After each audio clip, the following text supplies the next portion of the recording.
treasure every moment dahil hindi mo na mababalik yun. I'm proud of you. This is Karina Alcantara and I am ready for my close-up.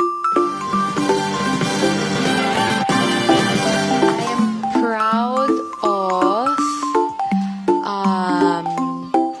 na napapag-aral ko ang aking mga kapatid kasi importante yun para sa kanila.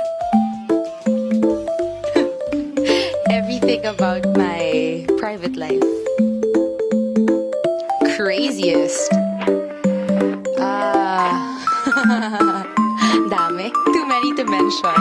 Pero, ang sasabihin ko lang ano pa bang next kong ginawa?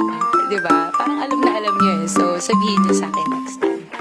Alam ko naman na maraming blessings yung dumadating sa aking buhay. I'm really thankful for that.